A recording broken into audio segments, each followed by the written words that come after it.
가난한 건 제가 아닙니다. 하지만 남 탓을 하며 항상 제자리 걸음을 독촉하는 행동과 마인드는 분명히 나에게 저지르는 스스로의 죄라고 생각합니다.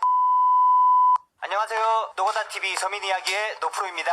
오늘은 조금은 민감한 주제인 돈에 관련해서 이야기를 해볼까 합니다. 대체적으로 노가다를 하는 사람들은 가난합니다. 물론 월 1000만원 이상씩 벌고 좋은 집에 좋은 차를 몰고 다니시는 분들도 계시지만 현실적으로 놓고 보면 그러한 분들보다는 가난하게 사시는 분들이 훨씬 많습니다. 저 또한 가난합니다. 그래서 이번에는 제가 가난한 이유와 노가다를 하는 사람들이 가난한 이유에 대해서 한번 알아보도록 하겠습니다. 노가다를 하는 사람이 가난한 이유 첫 번째는 일이 꾸준하지가 않습니다. 이건 현장 일을 하시는 모든 분들이 공감이 되실 거라고 생각합니다. 저희 회사 같은 경우에는 일거리가 굉장히 많은 편이고 어쩔 때는 좀 쉬고 싶다 생각이 들 때도 있을 만큼 꾸준하게 일이 있는 편인데도 불구하고 겨울에는 정말 일이 없습니다. 현장 특성상 겨울에는 땅이 얼어서 건물 자체가 잘 올라가지 않습니다. 그러다 보니 당연히 일거리는 줄어듭니다. 저만 해도 이번 겨울에는 일이 2주일 넘게 없었던 적이 있어서 일거리가 잡힐 때까지 일주일을 하루도 빠지지 않고 인력사무소를 나갔습니다. 그마저도 일주일 중 3일만 일을 하고 왔을 정도로 일거리가 없다는 게 현실입니다. 일을 해야 돈이 벌리는 거 아니겠습니까? 물론 본인의 선택하에 꾸준하게 일을 하고 싶다면 지방을 다니면 어느 정도 해소가 될 수도 있겠지만 리스크가 너무 크기도 하고 겨울에 현장 일이 작다는 건 변함이 없는 사실입니다. 하루에 20에서 30만원씩 받는 기술자분들은 그래도 어느 정도 해소가 되겠지만 용역을 하시는 잡부분들은 더더욱 현실에 허덕일 수밖에 없습니다. 두 번째 이유는 바로 일당입니다. 이 일당이라는 것은 양날의 검입니다. 당장 돈을 지급받으니 할 수야 있지만 그만큼 관리하기가 힘들어집니다. 현장 일을 하시는 분들 특징은 내가 월급이 얼마다 라고 이야기하지 않습니다. 보통 나는 하루 일당이 얼마다 라고 이야기를 하죠. 월 수입 이야기를 하시는 분들도 나는 저번 달에 얼마를 벌었다 혹은 평균적으로 월 얼마 정도를 번다 라고 말을 하지 내 월급은 얼마다 라고 말하지 않습니다. 이게 무슨 말이냐면 수입이 크던 작던 일정하지가 않다는 부분 때문에 내가 계획적으로 지출을 할 수 없게 되고 지출이 어디로 새어나가는지 잘 모르게 되는 경우가 대부분이라는 말이 됩니다. 예를 들어서 일주일을 열심히 현장에서 땀 흘려 내 손에 80만원가량의 금액이 생겼습니다. 근데 가난한 분들을 보면 80만원 곱하기 4로 막연히 계산해버리고 내 월 수입이 320만원이니까 이 정도는 고생한 나를 위해 쓴다라고 생각을 하시는지 노래방에서 아가씨를 끼고 놀아버리는 등 탕진을 해버립니다. 그렇게 계산대로 되면 좋지만 다음 주에 일거리가 없다면 결국은 열심히 일한 나의 일주일은 내 인생에서 사라지게 되는 것이고 쳇바퀴를 돌아 결국 제자리가 되는 것이죠. 저는 금융 전문가가 아니라 수입과 지출에 관련되어서 계산적인 조언을 해드릴 수는 없지만 지금 제가 쓰고 있는 현실적인 방법 하나를 제안해드리자면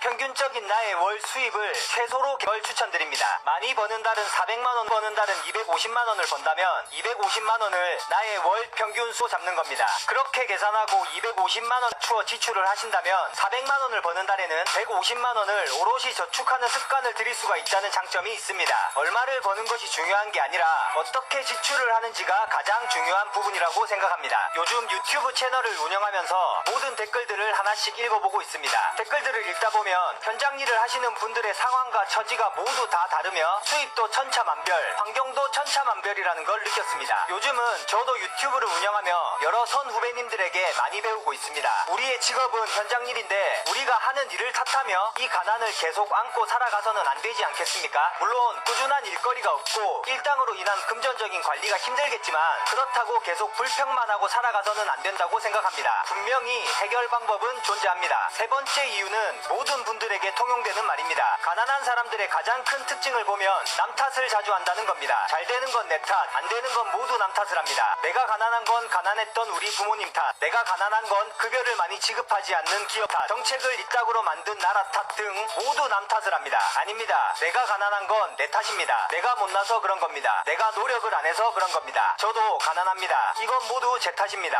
이런 말씀 드리기에 부모님께 굉장히 죄송한 말씀이지만 저희 집안은 소위 말하는 흙수저 집안입니다. 저는 초등학생 때 학교에서 못 사는 친구들만 따로 제공되는 점심밥을 먹었고 집이 가난해서 중학교 때는 자전거를 타고 신문 배달을 했었습니다. 용돈이 필요해서 고등학교 때는 학교 끝나고 주유소 알바를 했었습니다. 심지어 군대를 가서도 당시 6만원 가량 하던 이등병의 월급으로 앞으로는 생활은 물론 휴가 나갈 때 차비조차 부담이라서 부사관을 지원했었습니다. 초등학생 때 제공받는 점심을 먹을 당시에도 저는 그저 고기 반찬이 나와서 맛있는 밥을 먹는다는 것이 좋았었지 제가 가난하다고 창피한 적은 없었습니다. 중학교, 고등학교 시절 집안은 가난하고 저는 용돈이 필요하니까 알바를 하는 건 당연하다고 생각했었고 부사관 때 모았던 돈으로 전역 후에 사업에 도전하였고 젊은 나이에 실패라는 걸 경험하고서 지금 노가다를 하고 있는 입장이지만 몸이 힘들고 지칠 때면 항상 더 나은 내일을 상상하며 버팁니다. 이 모든 결과는 다 제 탓이니까요. 버티다 보니 일에 대한 프라이드도 생겼습니다. 언젠가는 운도 저에게 올 것이라고 믿고 있습니다. 그래서 아직도 도전은 멈추지 않고 있습니다. 가난한 건 제가 아닙니다. 하지만 남 탓을 하며 항상 제자리 걸음을 독촉하는 행동과 마인드는 분명히 나에게 저지르는 스스로의 죄라고 생각합니다. 남 탓을 하면 해결 방법이 없지만 내 탓을 하면 해결 방법이 보입니다. 도전하시길 바랍니다. 기술을 배우려는 것도 도전이고 공부를 하려는 것도 도전입니다. 하다못해 집 앞에 나가서 조깅을 하며 건강관리를 시작하는 것도 도전이라고 할 수 있습니다. 실패할 수 있습니다. 하지만 언젠가는 운이라는 것도 분명히 나에게 올 것이고 그 운은 도전을 해야지만 잡을 수 있다고 생각합니다. 금전관리부터 도전하시길 바라겠습니다. 구독자분들과 저도 함께 하겠습니다. 아무쪼록 영상을 시청하시는 모든 분들이 스스로 잘 컨트롤하시고 긍정적인 마인드로 도전하셔서 남들이 바라보는 부자가 되기보다 스스로 만족할 수 있는 삶을 사시는 마음의 부자가 되시기를 진심으로 기원하고 응원하겠습니다. 지금까지 제가 가난한 이유 노가다 하는 사람들이 가난한 이유에 대해서 알아보았습니다. 구독해주시면 더 좋은 영상으로 보답하겠습니다. 긴 영상 시청해주셔서 감사합니다.